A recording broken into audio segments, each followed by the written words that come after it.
اهلا بكم في فيديو جديد. معاكم مارو. احنا النهارده هنتكلم عن ايه اكتر حاجات ندمت ان انا عملتها في امريكا وحصلت لي في امريكا وندمت عليها ان انا عملتها وان انا اللي خدت القرار بايدي.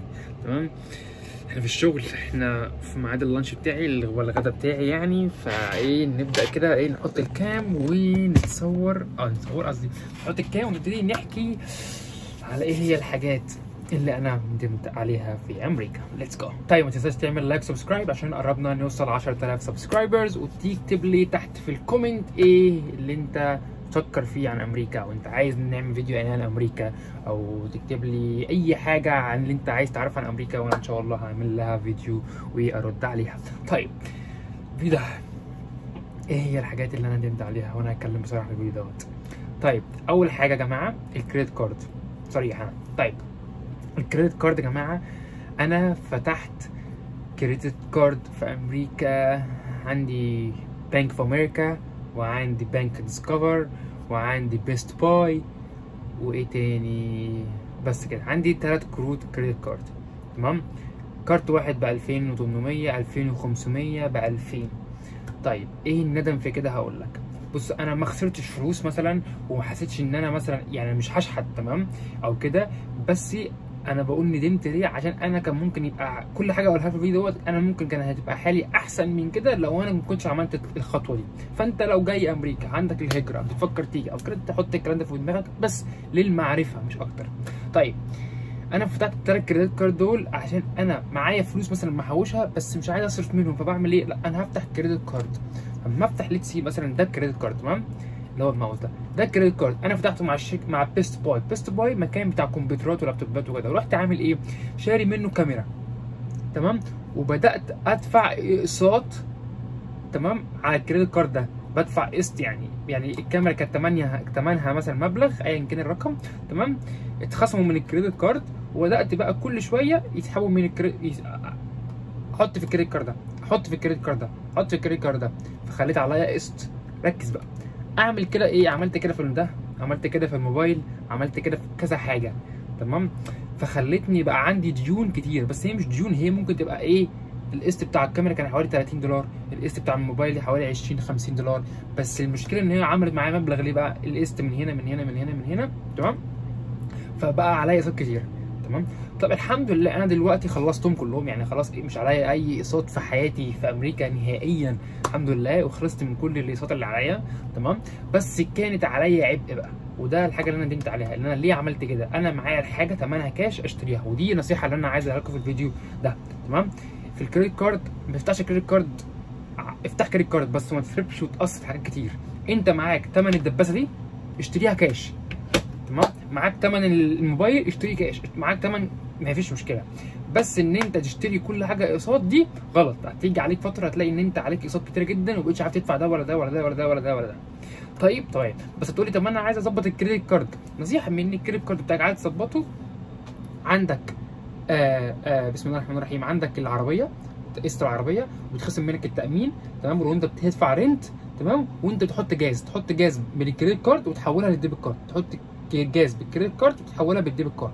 في فيديو هشرح، في ناس معنا، في ناس مش كلنا زي بعضينا، في ناس ما تبقاش عارفه يعني ايه ديبت كارد ويعني ايه كريدت كارد ويعني ايه سكور كريدت ويعني ايه كل الكلام ده. والله لا عامل فيديو هشرح كلها بالتفاصيل وخليك تبقى فاهم كل حاجه كده.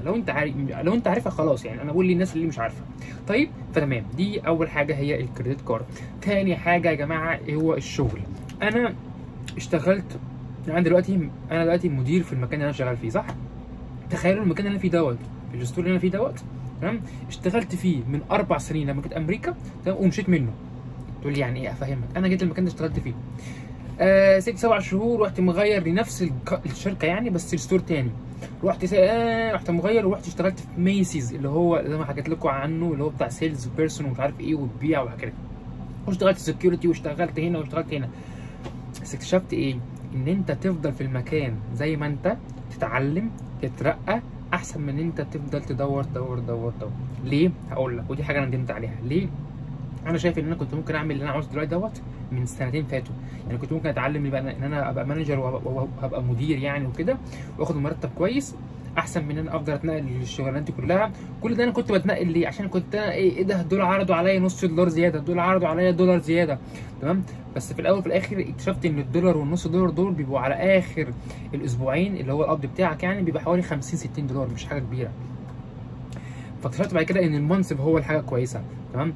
فدي حاجه انا ندمت عليها. انا بقول الكلام ده كله طبعا لسه هشرح لكم كام حاجه كمان، بس انا بقول كده ليه؟ عشان انا مش عايزك تعمل نفس الغلطات بتاعتي دي. هي مش غلطات كبيره، بس انا برضو انت لو خدت بالك منها صدقني صدقني صدقني هتنفع معاك جامد. حاجه كمان وهي العربيه. انا جبت عربيه مرسيدس، حتى لو انت متعرفش خش على الفيديوهات من القديمه هتلاقيني مصورتها. عربيه كانت ثمنها 45 دولار، سوري 45,000 دولار، تمام. قسطها كان 623. انا دلوقتي العربيه من ال 45,000 دولار دي، تمام، عليا فيها 19,000 دولار بس، سددت كل الفلوس دي، فعليا كان في الاخر 19,000 دولار. بس انا ندمت كده، انا عملت كده ليه؟ انا جبتها وانا كنت لسه جاي امريكا، كنت لسه حتى ما كنت يعني ما كنتش معايا منصب كويس، ما كنتش مثلا يعني انا دلوقتي شايف ان انا لو انا مدير اقدر ماديا ان انا اجيبها مفيش مشكله، لكن انا كنت كاشير او سيلز بيرسون او شغال اوبر او الكلام ده، ما كنتش اقدر اعتمد العربيه دي.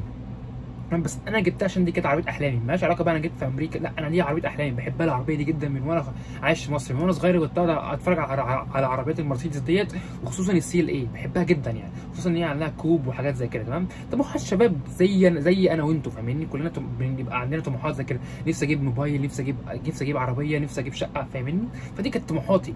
فانا الشغلانه اللي اشتغلتها ما كانتش مجزيه ان هي تخليني اجيب عربيه قسطها لوحده 600 والتامين بتاعها 180 دولار، فكانت داخله في حوالي 900 دولار بس ببنزينها بحاجتها، فاهمين الرقم؟ فبقى عبء عليا، بقيت ان انا اقول يا لهوي كل شهر ادفع 900 دولار بس، كل شهر 900 دولار، تمام. فكان عبء عليا. بس هل دي لا كويسه؟ بس لو كنت اخرت المرحله دي شويه، يعني لو كنت جبت عربيه دلوقتي وانا ما خدت المنصب دوت ومرتبي كويس، كنت قلت تمام انا مش تفرق معايا قوي المبلغ ده فاهمني. بس اول ما جيت دي كانت يعني كله قال لي، بس انا برضه ما سمعتش الكلام.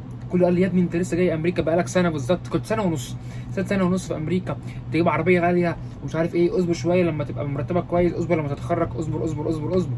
انا كان نفسي فيها، نفسي حاجه نفسي فيها هعملها، انا مش قادر، تمام. وبرده سبحان الله ندمت، وانا بجيبها عارف ان الناس كلها هيبقى كلامهم صح، بس انا نفسي فيها. فانا برده حابب اقولها تحسبا ان حد يعني يفهم الاحساس دوت، فلما يجي يعمل حاجه زي كده يفتكر يقول ده في غيري عمل كده، مش هعمل كده دلوقتي. بس فانا دلوقتي الحمد لله يعني اكتست برده المرحله دي ومرتبي كويس، وان انا يعني العربيه خلاص انا قست فيها حوالي 19,000 دولار من 45,000، فانا كويس الحمد لله يعني ما فضل يعني، تمام. دي تاني او دي تالت بوينت. البوينت اللي بعديها بقى ومهمه جدا جدا هي نزول مصر. بلاش لو انت لسه جاي امريكا تنزل مصر بعد اول سنه دي، بلاش، ولا بعد تاني سنه. من رايي الشخصي او بعد 5 سنين تنزل مصر. تقول لي ده كتير قوي صعب اشوف اهلي وظروفي. بصوا انا نزولة مصر، انا نزلت مره واهلي نزلوا مرتين، عشان المره الثانيه انا حرمت ما نزلتش. يعني انا نزلت اول مره مع اهلي، ثاني مره هم عايزين ينزلوا انا ما نزلتش، تمام. ليه بقى؟ نزولة مصر دي كلفتنا مبالغ رهيبه. التيكت كان ساعتها ب 1200 دولار ساعه الكوفيد، تمام. واحنا 5 افراد، احسب 1200 على كل ال5 دول، تمام. بلس ان احنا بندفع ايجار، انت نازل شهر تدفع ايجار شهر، تدفع ايجار شهر. لو الايجار 2500 تخيل تدفع 2500 في الشهر اللي انت نازله في مصر، ولما ترجع هتبقى لسه هتبتدي شغل، فمش هيبقى معاك الشهر اللي بعديه، فهتدفع شهرين 4000 دولار مع ال5 ولا 6 7000 دولار بتوع التذاكر، يعني داخل لك في حوالي 8000 دولار بس حاجات ما استمتعتش لسه. ده انا ما بقولكش على مصاريف في مصر، على اكل وشرب، على اي حاجه، انا بقول لك بس حاجات كده دي اللي هي البيزك بتاعت السفريات، تمام. تخيل بقى انت نازل شهرين ولا حاجه، فعورتنا جامد. طبعا كل ده دفعناه كريدت كارد ومش عارف ايه، واستلفنا عشان ننزل حوارات يعني، تمام.